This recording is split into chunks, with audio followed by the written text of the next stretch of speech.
Hello everyone. तो आज हम बात करने वाले हैं बेसिक्स ऑफ लीनियर अलजेब्रा की लेक्चर सीरीज़ के बारे में, जहां हम फर्स्ट लेक्चर में डिस्कस करेंगे definition of a matrix, order of a matrix and different type of matrix.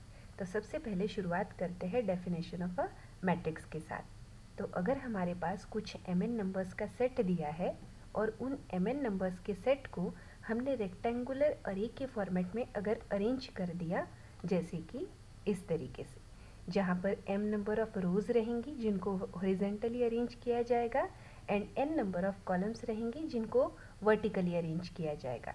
तो इस तरीके का जो स्ट्रक्चर तैयार होगा इस रेक्टेंगुलर स्ट्रक्चर को कहा जाएगा मैट्रिक्स।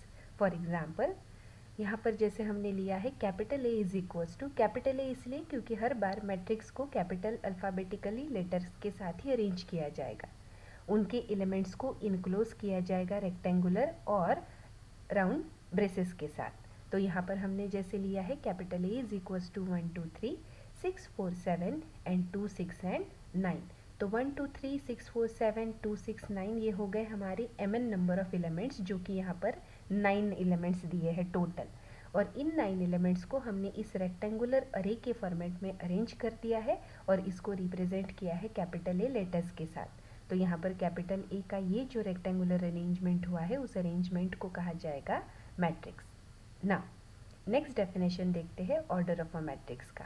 तो मान लीजिए कि आपके पास एक मैट्रिक्स है जिसमें m नंबर ऑफ रोज हमने ली है and n number of columns अगर हमने लिए हैं, तो उस मैट्रिक्स को कहा जाएगा matrix of order m cross n, या फिर simply a matrix of order m by n। तो ऑर्डर का मतलब होता है कि आप कितने नंबर ऑफ रोज एंड कितनी कॉलम्स जो है वो आपके मैट्रिक्स में यूज़ कर रहे हैं। फॉर एग्जाम्पल यहाँ पर जो मैट्रिक्स का जनरल स्ट्रक्चर दिया है उसमें हमने total m number of rose use किए हैं and total n number of columns use किए हैं, इसलिए इस मैट्रिक्स का जो ऑर्डर हो गया है वो है m क्रॉस n। ये जो जनरल स्ट्रक्चर दिया है यहाँ पर आपको हर एक एलिमेंट का जो सफिक्स दिख रहा होगा वो सफिक्स यहाँ पर डिनोट करेगा उस हर एक एलिमेंट का लोकेशन। फॉर एग्जाम्पल दो सफिक्स में से फर्स्ट सफिक्स जो है वो रिप्रेजेंट करता है number of row in which the element is placed and second suffix जो है वो रिप्रेजेंट करता है number of a column in which the element is placed.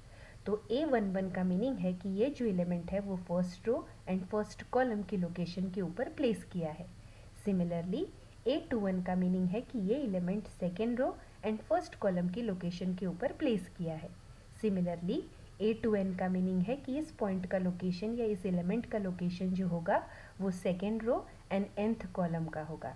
इस तरीके से AMN एलिमेंट का लोकेशन हो जाएगा mth row and nth number of column. ना इस मैट्रिक्स में जितने भी आपने एलिमेंट्स यूज़ किए हैं उनको कहा जाएगा एलिमेंट्स ऑफ अ मैट्रिक्स, जो कि हमने डिनोट करे हैं A11 A12 up to AMN के साथ। ना इन जनरल AIJ एलिमेंट का मीनिंग होता है कि ये element ith row and jth column में प्लेस है, मतलब इसका लोकेशन है ith row and jth column का इंटरसेक्शन। तो इस तरीके से ये हुआ आपका ऑर्डर ऑफ अ मैट्रिक्स। ना next we move towards the type of a matrix.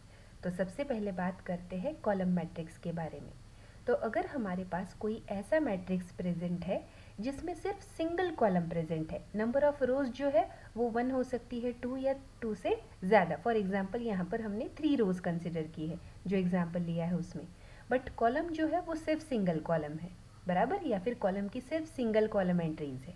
तो इस तरीके के मैट्रिक्स को कहा जाएगा कॉलम मैट्रिक्स। अगर दूसरा मैट्रिक्स तैयार करना चाहे तो B इज इक्वल्स टू 1 2 3 4 इस तरीके का मैट्रिक्स तैयार कर सकते हैं। यहाँ पर नंबर ऑफ रोज जो है वो टोटल हमने 4 यूज़ करे हैं। First row is 1, second row with element 2, third row is element with 3 and fourth row is with element 4। तो इस तरीके से 4 रोज हो गई एंड कॉलम सिर्फ एक है, इसलिए ये मैट्रिक्स हो गया कॉलम मैट्रिक्स, क्योंकि सिंगल एंट्री है, कॉलम सिंगल कॉलम एंट्रीज है एंड यहाँ पर रोज जो है वो 4 है, इसलिए इस मैट्रिक्स का ऑर्डर हो गया 4 क्रॉस 1। सिमिलरली रो मैट्रिक्स का मतलब होगा ऐसा मैट्रिक्स जिसमें सिर्फ सिंगल रो प्रेजेंट है। तो यहाँ पर A is equals to 2 3 and under root of 5, ये जो है वो एक रो मैट्रिक्स का एग्जाम्पल है। ना next we move towards the definition of a square matrix. तो स्क्वायर मैट्रिक्स का मीनिंग होगा कि जहाँ पर number of rows and number of columns equal होंगे, मतलब ऐसे मैट्रिक्स जिसमें number of rows is equal to number of columns होंगे, ऐसे मैट्रिक्स को स्क्वायर मैट्रिक्स कहा जाएगा। फॉर एग्जाम्पल यहाँ पर जैसे हमने 3 रोज ली है, फर्स्ट रो में एलिमेंट है 1 2 3, सेकेंड में 6 4 7 एंड थर्ड में 2 6 and 9। Similarly number of columns जो लिए हैं वो भी अगेन 3 लिए हैं, तो इस तरीके से इस मैट्रिक्स का ऑर्डर हो गया 3 क्रॉस 3। तो यहाँ पर m इज इक्वल्स टू हो गया 3 as well as n is equals to 3, मतलब number of rows is equals to number of column. तो ये हो गया है आपका स्क्वायर मैट्रिक्स। अब जब हमने जनरल मैट्रिक्स की एंट्रीज देखी थी तो 1 1 का मतलब है A11 लोकेशन, 4 का मतलब है A22 का लोकेशन एंड 9 का मतलब है A33 का लोकेशन। तो ये जो हमारे एलिमेंट्स होते हैं A11, A22, A33 up to ANN, अगर मैट्रिक्स का ऑर्डर ज़्यादा हुआ तो इस तरीके के एलिमेंट्स को कहा जाएगा डायगोनल एलिमेंट्स। अब इन्हें डायगोनल एलिमेंट्स क्यों कहा जाता है? तो क्योंकि ये अलोंग द लाइन होते हैं, जिस लाइन को आप डायगोनल लाइन बोलते हो, बराबर।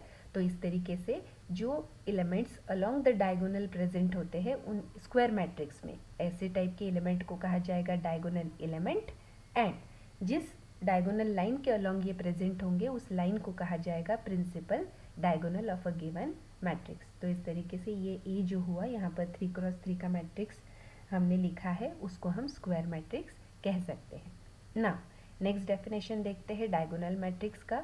तो ऐसे मैट्रिक्स जहाँ पर सारी नॉन डायगोनल एंट्रीज ज़ीरो रहेंगी। अब नॉन डायगोनल एंट्रीज का मतलब क्या है? तो जैसे हमने स्क्वायर मैट्रिक्स में देखा था कि अलोंग द डायगोनल जो एंट्रीज है उनको कहा जाता है डायगोनल एलिमेंट। तो जो भी अलोंग द डायगोनल नहीं है, मतलब above the diagonal and below the diagonal, इन दोनों टाइप की एंट्रीज को कहा जाएगा नॉन डायगोनल एंट्रीज।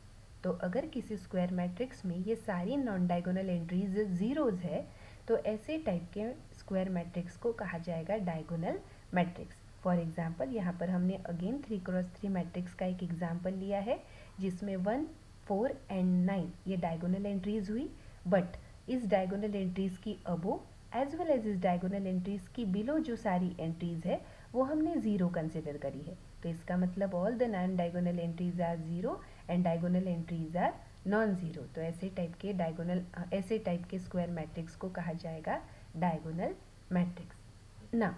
नेक्स्ट देखते हैं स्केलर मैट्रिक्स। तो स्केलर मैट्रिक्स मतलब ऐसे डायगोनल मैट्रिक्स होंगे जिनकी डायगोनल एंट्रीज जो है वो एग्जैक्टली सेम होनी चाहिए। तो यहाँ पर सबसे पहले बात करते हैं 3 क्रॉस 3 मैट्रिक्स के बारे में। तो यहाँ पर हमने जो डायगोनल एंट्रीज ली है वो देखिए सारी सेम है, 4 4 एंड 4।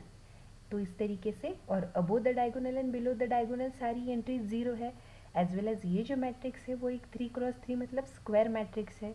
तो ऐसा स्क्वायर डायगोनल मैट्रिक्स जिसकी सारी डायगोनल एंट्रीज सेम है, ऐसे टाइप के मैट्रिक्स को कहा जाएगा स्केलर मैट्रिक्स ना। नेक्स्ट डेफिनेशन देखते हैं आइडेंटिटी मैट्रिक्स का। तो आइडेंटिटी मैट्रिक्स मतलब ऐसा स्क्वायर मैट्रिक्स होगा जिनकी सारी डायगोनल एंट्रीज 1 के बराबर होनी चाहिए एंड सारी नॉन डायगोनल एंट्रीज ज़ीरोज़ के बराबर होनी चाहिए। तो इस टाइप के मैट्रिक्स को कहा जाएगा आइडेंटिटी मैट्रिक्स। यहाँ पर हमने 3 क्रॉस 3 मैट्रिक्स का एक एग्जाम्पल भी लिखा है, 1 0 0 0 1 0 एंड 0 0 1। सारी डायगोनल एंट्रीज 1 है एंड अबो एंड बिलो जो एंट्रीज है नॉन डायगोनल उनको हमने ज़ीरो कंसिडर करा है। हमेशा आइडेंटिटी मैट्रिक्स जो होगा वो कैपिटल आई लेटर्स के साथ ही डिनोट करा जाएगा। तो इस तरीके से यहाँ पर आई इज इक्वल्स टू होगा 1 0 0 0 1 0 एंड 0 0 1। आप चाहो तो इसको 2 क्रॉस 2 के मैट्रिक्स में भी लिख सकते हो, तो 1 0 0 1। सिमिलरली अगर हमें 1 क्रॉस 1 का मैट्रिक्स लिखना रहा तो हम उसको इस तरीके से भी रिप्रेजेंट कर सकते हैं। तो I इज इक्वल्स टू, क्योंकि 1 क्रॉस 1 के मैट्रिक्स में कभी भी आपको एंट्रीज नहीं मिलेंगी, नॉन डायगोनल वाली एंट्रीज नहीं मिलेंगी, तो इसीलिए 1 क्रॉस 1 में जो भी एंट्री है वो आपकी प्रिंसिपल डायगोनल एंट्री होगी।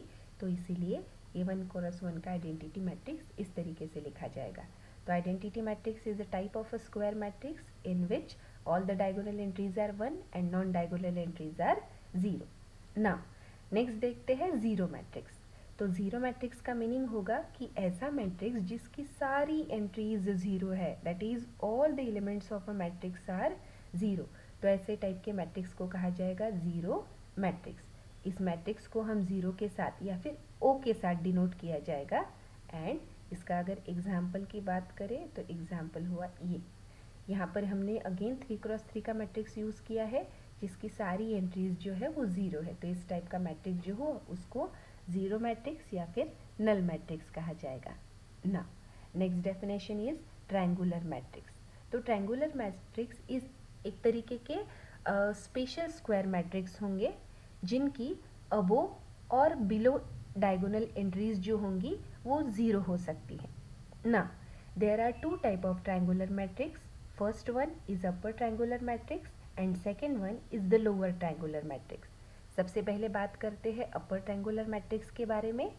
तो ऐसे मैट्रिक्स जहाँ पर all the elements below the main diagonal are zero, अगर किसी भी मेन डायगोनल के एलिमेंट के नीचे के सारे एलिमेंट ज़ीरो हो रहे हैं तो ऐसे टाइप के मैट्रिसेस को कहा जाएगा अपर ट्रायंगुलर मैट्रिक्स।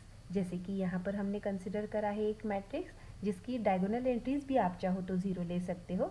डायगोनल एंट्रीज के बारे में कोई कंडीशन नहीं है, वो ज़ीरो भी हो सकती है, non zero, but diagonal entries के बिलो जो भी एलिमेंट्स है वो सारे के सारे होने चाहिए आपके ज़ीरो, तभी जाके हम इसको कहेंगे upper triangular matrix. Similarly lower triangular matrix इसका एग्जैक्टली उल्टा है, मतलब ऐसे मैट्रिक्स जिनकी above the diagonal entries, all the entries above the diagonal are zero, then that matrix is called as lower triangular matrix. Again diagonal entries जो है वो आप चाहो तो ज़ीरो ले भी सकते हो या फिर नॉन ज़ीरो एंट्रीज भी चलेंगी, it doesn't matter, but matter करता है सिर्फ अपर डायगोनल एंट्रीज के अबोव द वैल्यूज़। तो डायगोनल एंट्रीज की अबोव वैल्यू सारी की सारी अगर ज़ीरो है तो ऐसे टाइप के मैट्रिक्स को कहा जाएगा लोअर ट्रायंगुलर मैट्रिक्स। ये रहा उसके ऊपर का एक एग्जाम्पल ना। नेक्स्ट मैट्रिक्स देखते हैं स्पार्स मैट्रिक्स। तो अगर किसी मैट्रिक्स में नंबर ऑफ ज़ीरोज़ एंट्री जो है वो ज़्यादा है as compare to number of non zero entry, जैसे कि हमने यहाँ जो मैट्रिक्स कंसिडर करा है वो अगेन 3x3 ऑर्डर का मैट्रिक्स है। इस 3x3 मैट्रिक्स के ऑर्डर में टोटल 9 नंबर ऑफ एलिमेंट्स है, but in total 9 number of element में से 5 एंट्रीज जो है वो ज़ीरो है, दैट मीन्स बची हुई 4 एंट्रीज जो है वो नॉन ज़ीरो है। तो यहाँ पर नंबर ऑफ ज़ीरो एलिमेंट जो है वो ग्रेटर है than the number of non zero element. तो जहाँ पर भी number of non zero entries ज़्यादा रहेंगी as compare to number of non zero entries, ऐसे टाइप के मैट्रिक्स को कहा जाएगा sparse matrix. Similarly dense matrix जो है उसका एग्जैक्टली अपोजिट होगा। तो डेंस मैट्रिक्स में number of non zero entries ज़्यादा रहेंगी and number of zeros entry जो रहेंगी वो कम रहेंगी। अगेन एग्जाम्पल के लिए हम 3x3 का मैट्रिक्स यूज़ कर लेते हैं। तो इस अगेन 3x3 के मैट्रिक्स में टोटल 9 एंट्रीज़ है जिसमें से 3 एंट्रीज़ जो है या 3 एलिमेंट जो है वो ज़ीरो है, बट बचे हुए 6 एलिमेंट है वो नॉन ज़ीरो है।